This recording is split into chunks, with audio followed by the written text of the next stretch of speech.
Good afternoon, I'm Yi Hui and welcome to HCUC News, bringing you the latest and most relevant news from all around the world. First, let us focus on today's highlight. Butterworth Fringe Festival returning with the 7th edition. Japan prosecutors raid ruling party officers over kickback scandal. Aaron Chia and Su Wei-ying aiming for consistency leading up to Paris Olympics. Malaysian jazz legend Louis Pragasam passed away at 66. Welcome back. In local news, Butterworth Fringe Festival is returning with its 7th edition. For further details, we have our reporter, Jingyu from Butterworth. Jingyu, kindly update our viewers about the event. Good evening, I'm Jingyu reporting live from the Butterworth Fringe Festival at Padang Pemuda Merdeka. This event is organized by the Seberang Pride City Councils and serves as an avenue for local and international performance. With these kinds of events, it connects peoples and cultures from Penang and all around the world. As you can see, besides performance, there are also foods and cultural activities that can be experienced too. Follow me to explore more about the events. For me, it is a wonderful art. It is an Indian art doing this kind of bracelet. So I think this is a good exposure for us as a Malay as well to learn about new culture of the Indian culture. Many things are interesting. The music, they have different stages. It's well organized.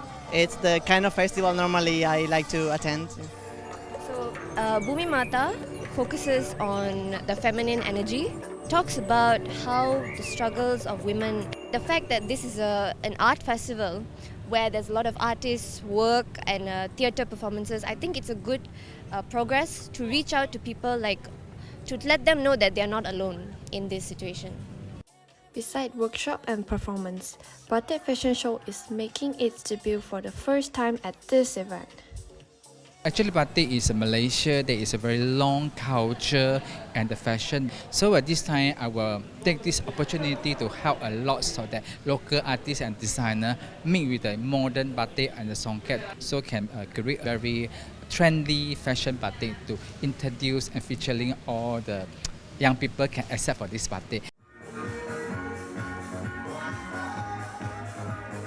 The event is very good. I saw a lot of different culture from Malaysia. The models wear the batik very uniquely and differently, which I never seen before. If there's an event for next year, I will definitely come because I'll come here to explore more things which I've never known. As the night unfolds with more performance and cultural display, it's evident that these celebrations are not just about entertainment, but about honoring heritage and fostering community spirits. That's all for the updates on Butterworth Fringe Festival 2023. I'm reporter Jingyu, back to the main caster. Thank you, Jingyu. Moving on to the next local news. Consumers in Penang Southwest District and Seberang Pride District experienced water supply disruption on December 19 after a section of pipe measuring 1.35 meters in circumference located at the bottom of Sungai Perai burst on December 18 morning. Divers assessed the rupture scope at 10:30 p.m. on December 18, with repairs expected for 24 hours.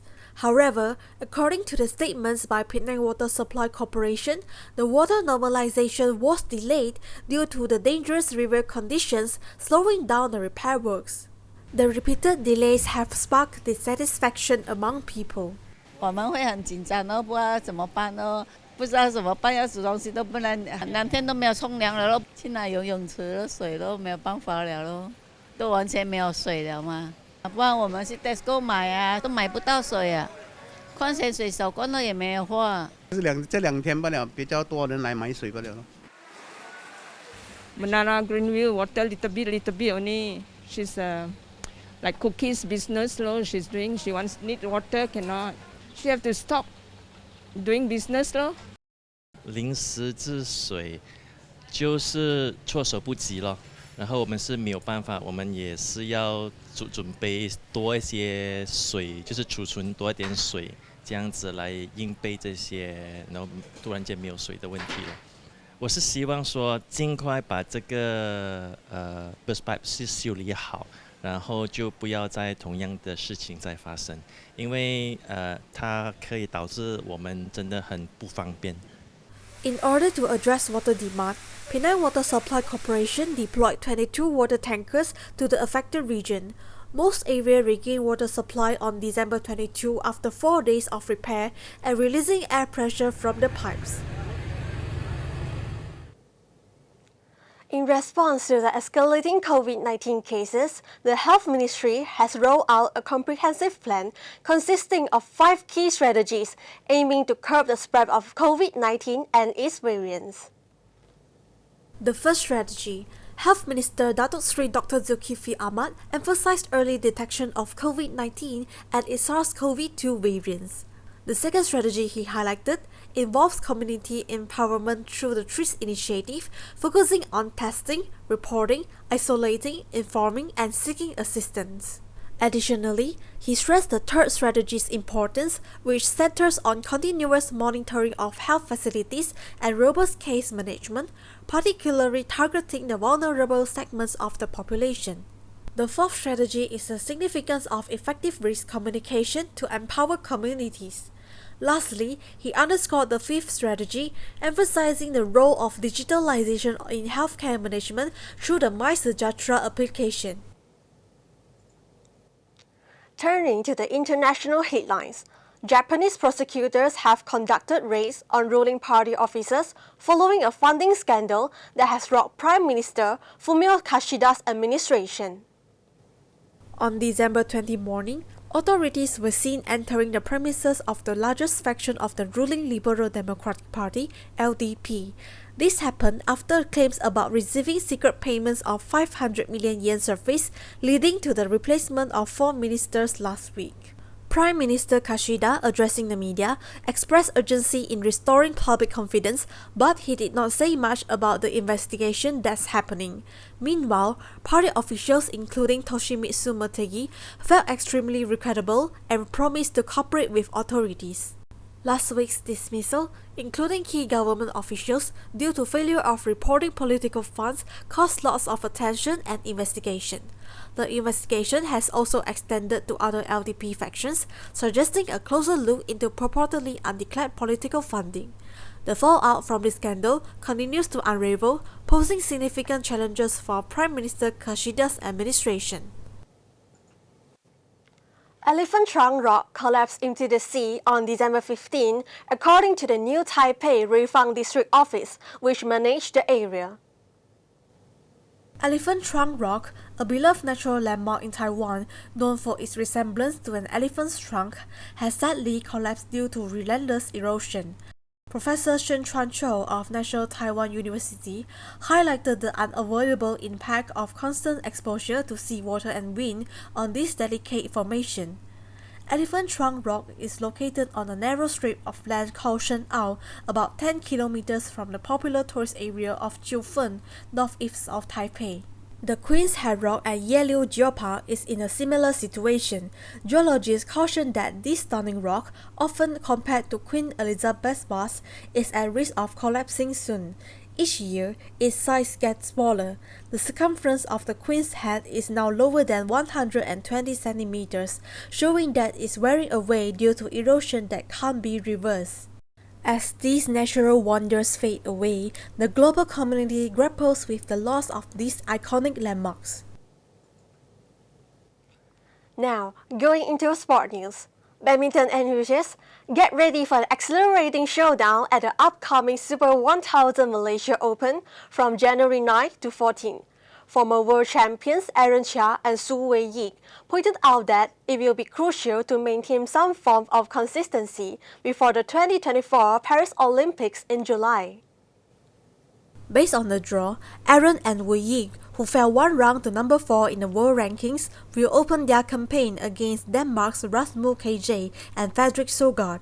The Malaysia pair will likely face compatriots Goh Sui Fi and Noor Izzuddin Ramsani in the second round if they win their opening match. Should Aaron and Wei-Yik reach the last 8, they could face reigning world champions Kang Min-hyuk and So Seong-jae of South Korea and a possible encounter against Asian Games champions Liu Yuchen and Oh Xuan-yi in the semi-finals.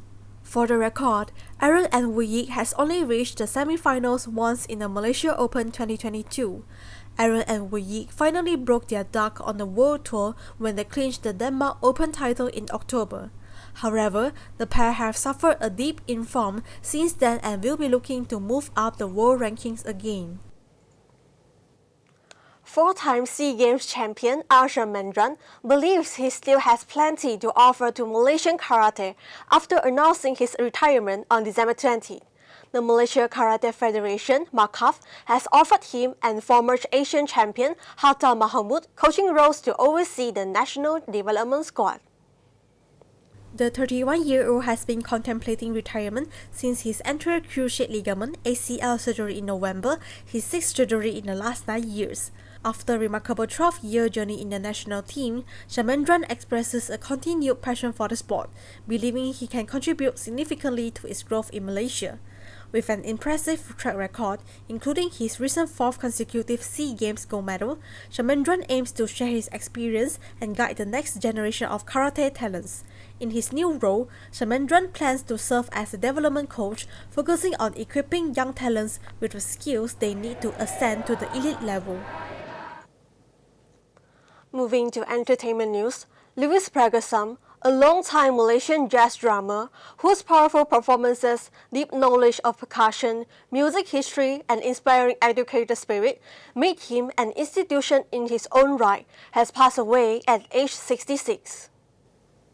According to Louis Pragasam official fan page, he passed away from a heart attack in a private hospital in Petaling Jaya at 3 a.m. Monday, December 18. The Kuala Lumpur-born artist, who started as a classic and prog rock fan before discovering the jazz fusion possibilities of John McLaughlin and the Mahavishnu Orchestra, was one of Malaysia's most highly regarded percussionists. With the ambition to create a fusion group driven by a cross-cultural music language, Pragasam founded the Asia Beat project in 1979, which merged Asian and Western musical styles.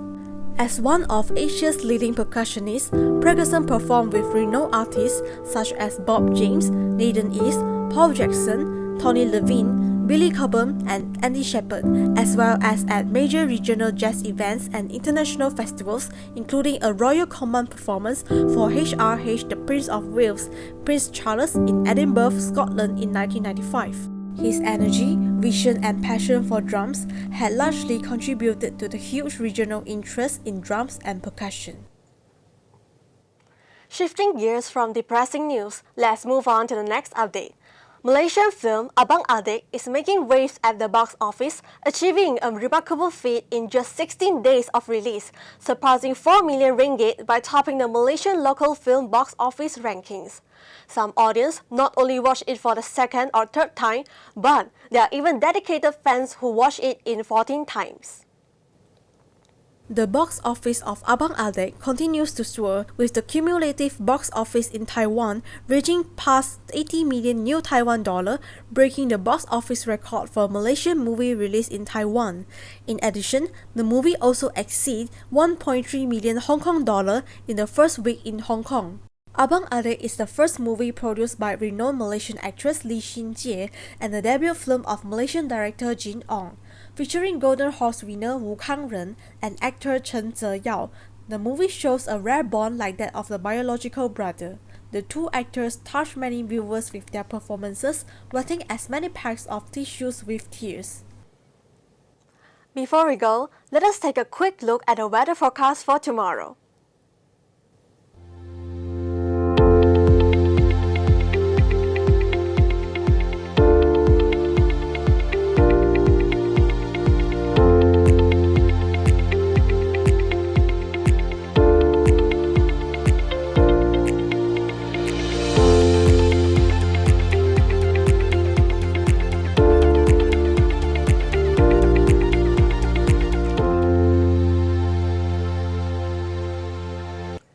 That's all for today. Thank you for joining us. Lastly, let us enjoy the Christmas decorations in Queens Bay Mall Penang, special theme with Blue.